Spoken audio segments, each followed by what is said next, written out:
எல்லோருக்கும் வணக்கம். இந்த வீடியோவில் எது வெற்றி? ஏன்னா என்கிட்ட ஒருத்தர் ஒரு பையன் ஒரு 20 வயசுலேயே வேலைக்கு போகிறாரு. அவருக்கு ஜாதக அமைப்பு நல்லா இருக்குது, அது வேறு விஷயம். ஏன்னா அவர் என்கிட்ட ஒரு விஷயம் கேட்டார், அதை உங்களோட பகிர்ந்துக்கலாம் அப்படிங்கிறதுக்காண்டி நான் இந்த வீடியோவை போடுறேன். அவர் என்கிட்ட என்ன சொன்னார் அப்படின்னு கேட்டிங்கன்னா, அவருடைய லைஃப்பை சொன்னார். இப்போ அவருக்கு வயசு 40. அவர் 20 வயசில் வேலைக்கு போய் நிறையா சம்பாரித்து ஒரு ஐடி ஃபீல்டில் இன்றைக்கி 2 லட்ச ரூபா சம்பாதிக்கிறாரு. வீடு வாங்கிட்டாரு, கார் வாங்கிட்டாரு, குழந்தைகள் இருக்குது, நல்ல மனைவி அப்படின்னு அவர் சொல்லிக்கிட்டே வராரு. எல்லாமே இருக்குது. ஆனால் என்கிட்ட ஏதோ ஒன்று மிஸ் ஆகுது. இத்தனை வயசு வரைக்கும் நான் தூங்குறதே ஒரு 4 மணி நேரம் 3 மணி நேரம் தான் தூங்குவேன்.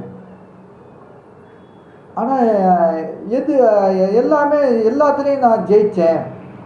வேலைக்கு போனேன், எதை தொட்டாலும் ஜெயித்தேன், வீடு கட்டினேன், 2-3 வீடு வச்சுருக்கேன், கார் வச்சுருக்கேன், எல்லாம் வச்சுருக்கேன்.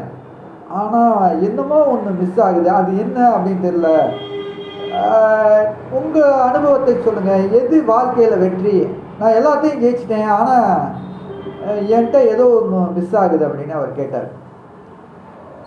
நான் சொன்னேன், இப்போ எல்லாமே நீங்கள் ஜெயிச்சிட்டேங்கிறீங்க, நீங்கள் இப்போ நிம்மதியாக இருக்கீங்களா அப்படின்னு கேட்டேன். சம்மதியாக இருக்கீங்களா, சந்தோஷமாக இருக்கீங்களா அப்படின்னு கேட்டேன். நான் சந்தோஷமாக தானே இருக்கேன், அப்புறம் ஏன் ஒன்று மிஸ் ஆகுது அப்படின்னு அவர் சொன்னார். சந்தோஷம் எல்லாம் தான் இருக்கேன், அப்புறம் என்ன அப்படின்னு அவர் திருப்பி கேட்குறாரு. ஏன்னா அவருக்கு அந்த சந்தோஷம் அப்படிங்கிறது என்னன்னு அவருக்கு தெரியலை அப்படிங்கிறது தான் என்னுடைய கருத்து. எல்லாமே இருக்குது அப்படின்னு தான் அவரே சொல்கிறாரு. அதே அவர் தான் என்ன சொல்கிறாரு, ஏதோ எனக்கு ஒரு ஏதோ ஒன்று குறையுது அப்படின்னு ஒரு மைண்டு இருக்குது, ஆனால் அது என்ன அப்படின்னு அவர் கேட்குறாரு. நான் அதை தான் சொன்னேன். வாழ்க்கை தேவைகள், பணம் தேவை, அதெல்லாம் உண்டு, நீங்கள் கஷ்டப்பட்டீங்க, ஆனால் நீங்கள் நிம்மதியை இழந்துட்டீங்க அப்படின்னு நான் அவர்கிட்ட சொன்னேன். ஓ அப்படியா, அவருக்கே அது தெரியலை. நிம்மதியை இழந்துட்டீங்க, இப்போ நீங்கள் எப்படி தூங்குறீங்க அப்படின்னா, இப்போவும் நான் உழைச்சிக்கிட்டு தான் இருக்கேன். என் கீழே ஒரு 40-50 பேர் வேலை பார்க்குறாங்க. நான் ஒரு சின்ன தொழிற்சாலை வச்சுருக்கேன், அதனால் 40 பேர் வேலை பார்க்குறாங்க. ஆனால் எல்லாத்தையும் நான் தான் நிர்வாகம் பண்ணுறேன், ஆள் இல்லை. அதனால் நான் இன்னொன்று கூட ஆரம்பிக்க போகிறேன் அப்படின்னு சொன்னார். அப்போ தான் நான் அவர்கிட்ட சொன்னேன், இங்கே மறுபடியும் நீங்கள் இந்த என்னமோ குறையுதுன்னு சொல்கிறீங்களே, அது ஒன்றே ஒன்று தான். நிம்மதியும் சந்தோஷத்தையும் தொலைச்சிட்டீங்க, மற்றதெல்லாம் உங்களுக்கு கிடச்சி போச்சு. இனி நீங்கள் அதை தேடி ஓடினா தான் உங்கள் லைஃப்பு ஓடும். இல்லை இன்னொரு ஃபேக்ட்ரியை நான் ஆரம்பிக்க போகிறேன் அப்படின்னா, இந்த 3 மணி நேரம் 4 மணி நேரம் தூக்கமும் உங்களுக்கு குறைஞ்சி அது பின்னாடி ஓடி நீங்கள் அடுத்தது உடல் ஆரோக்கியத்தை இழந்துருவீங்க. ஏன் இதை நான் சொல்கிறேன்னா, இது எனக்கு அனுபவங்கள் நிறையா இருக்குது. ஏன்னா நிறைய ஒரு பணக்கார கஸ்டமர்ஸ் என்கிட்ட நிறையா இருக்கிறாங்க. அவங்க வீட்டுக்கெலாம் நான் போயிருக்கேன், அவங்கள்ட்ட ஜாலியாக கூட பேசிக்கிட்டு இருப்பேன். ஆனால் நான் போயிட்டேன்னா அவங்களுக்கு ஒரு சந்தோஷமாக என்கிட்ட ஒரு பகிர்ந்துக்குவாங்க. கிட்டத்தட்ட 1 மணி நேரம் 2 மணி நேரம் கூட அவங்க என்கிட்ட பகிர்ந்துக்குவாங்க. ஆனால் நான் என்ன புரிஞ்சுக்குவேன்னா, அவங்களுக்கு ஒரு ரிலாக்ஸுக்கு ஆள் தேவைப்படுது. எல்லாமே இருக்குது, கார் இருக்குது, எல்லாம் இருக்குது. நான் மேலே சொன்ன அத்தனை விஷயங்களும் அத்தனை பேர்த்துக்கிட்டே இருக்குது. ஆனால் அவங்கள்ட்ட இல்லாத ஒரு விஷயம், இப்போ நான் அவங்களுக்கு போய் புத்தி சொல்லணும்னு தேவையே கிடையாது. ஏன்ட்டா அவங்க ஜாதகத்தை பார்த்தாங்கன்னா போயிட்டு வாங்கன்னு சொல்லிகிட்டே போய்க்கலாம். ஏன்னா அவங்க ஜாதகமும் பார்க்கணுங்கிறது கூட அவங்களுக்கு தேவையில்லை. அவங்க ஒரு 1/2 மணி நேரம் பேசுனா நல்லாயிருக்கும் அப்படிங்கிறதுக்காண்டி தான் என்கிட்ட கூப்பிட்டு ஜாதகம் பார்க்குறாங்களே தவிர, அவங்களுக்கு ஜாதகம் பார்க்கணும் தேவையில்லை. ஏன்னா அவங்க ஜாதகம்லாம் நல்லா தான் இருக்குது.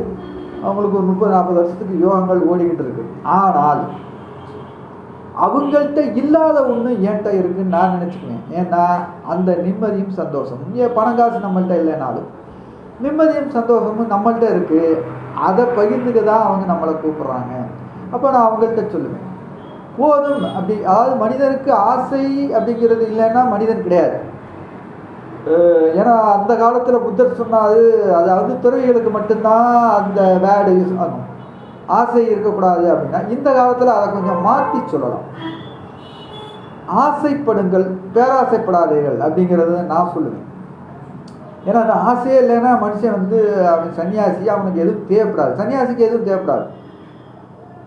ஆனால் ஒரு லௌகீக வாழ்க்கையில் இருக்கிறவங்களுக்கு குழந்தை இருக்கணும், மனைவி இருக்கும், அவங்களுக்கு செய்யணும், அவங்களுக்கு கடமைகள் இருக்குது, அதனால் அதுக்கு பணம் தேவை. ஆனால் அது பேராசையாக மாறிச்சுன்னா அது கண்டிப்பாக உங்களுடைய நிம்மதி ஒவ்வொன்றா கம்மி பண்ணும், நிம்மதியை குறைக்கும், சந்தோஷத்தை குறைக்கும். கடைசியில் நீங்கள் எதுக்காண்டி ஓடுறீங்களோ அதை ஓட்டத்தையே குறைச்சிவிடும். நான் சொல்கிறது ஆரோக்கியம் கெட்டு போயிடும். இது நிறையா பார்த்துருக்கேன். இப்போ நான் போன அத்தனை வீட்டுக்காரங்களுக்கு அத்தனை பேர்த்துக்கும் சுகர் இருக்குது. அவங்களால ஒரு மணி நேரம் வாக்கிங்க்கு கூட நேரத்தை ஒதுக்க முடியலை.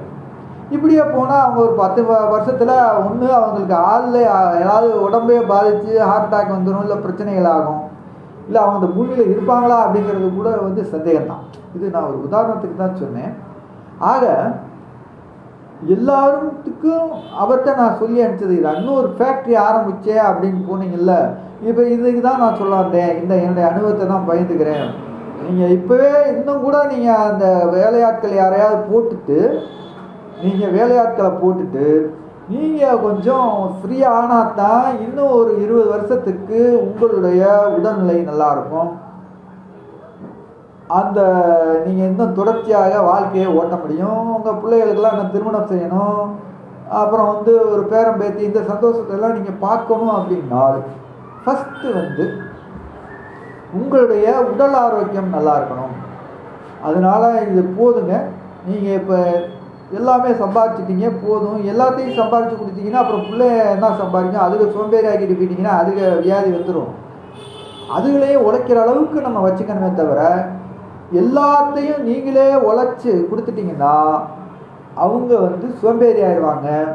அவங்களுக்கு ஒரு காலகட்டத்தில் வாழ்க்கை எடுத்துக்கிடும் அப்படின்னு சொல்லி நீங்கள் தொலைச்சி என்னமோன்னு சொன்னது வேற ஒன்றும் கிடையாது. நிம்மதி, சந்தோஷம், இது ரெண்டையும் தான் தொலைச்சிட்டிங்க அப்படின்னு சொல்லி நான் அவரை அனுப்பிச்சி விட்டேன். இது என்னுடைய கருத்து. எது வெற்றி அப்படின்னு கேட்டிங்கன்னா, ஒரு காரு, பங்களா, இது வெற்றியே கிடையவே கிடையாது. ஃபஸ்ட்டு வந்து சந்தோஷம், அடுத்தது நிம்மதி. சந்தோஷம் இருந்தால் ஆட்டோமேட்டிக்காக நிம்மதி வந்துடும். இந்த ரெண்டும் வேணும்னால் ஆசைப்படுங்க, ஆனால் பேராசைப்படாதீங்க. பேராசைப்பட்டீங்கன்னா நிம்மதி குறைஞ்சி போயிடும். நான் வந்து இதை நான் வந்து நிறைய ஆட்கள் அனுபவங்களை சேர்த்து வச்சு தான் சொல்கிறேன். ஏன்னா அந்த ரெண்டும் போச்சுன்னா அடுத்தது வர்றது மனிதனுடைய உடல் ஆரோக்கியம் கெட்டு போகும். உடல் ஆரோக்கியம் கெட்டு போச்சுன்னா நீங்கள் எவ்வளோ பெரிய கோடீஸ்வரனாக இருக்கட்டும், டெய்லி மாத்திரை சாப்பிட்டுட்டு எவ்வளோ நாளைக்கு ஓட்டுவீங்க? அதனால் ஆரோக்கியம் முக்கியம். அப்படின்னா இது நிம்மதி தான் இருந்தால் தான் சந்தோஷம் இருந்தால் நிம்மதி வரும், நிம்மதி இருந்தால் தான் ஆரோக்கியம் வரும். அதனால் ஆசைப்படுங்க, பேராசைப்படாது. இது என்னுடைய அனுபவ கருத்தை அவங்கள்ட்ட பகிர்ந்துக்கிறேன். ஏன் அப்படின்னா இப்போ அதிகமாக எல்லா பணக்காரங்கள்ட்டையும் சுகர் இருக்குது, ஏதோ ஒரு நோய் இருக்குது, அவங்க நிம்மதியாக தூங்க முடியல, மாத்திரை போட்டு தான் தூங்குறாங்க அப்படின்னு அவங்க தான் சொல்கிறாங்க. அப்போ அவ்வளோ பணம் இருந்து என்ன பண்ண தேவையில்லையே. ஓரளவுக்கு மிடிலாக இருக்கிறவங்க பார்த்தீங்கன்னா சந்தோஷமாக இருக்கிறாங்களே. அந்த சந்தோஷம் போச்சுன்னா நீங்கள் எவ்வளோ பணம் வச்சுருந்து என்றைக்காவது ஒரு நாளைக்கு அதை விட்டுட்டு தானே போக போகிறீங்க.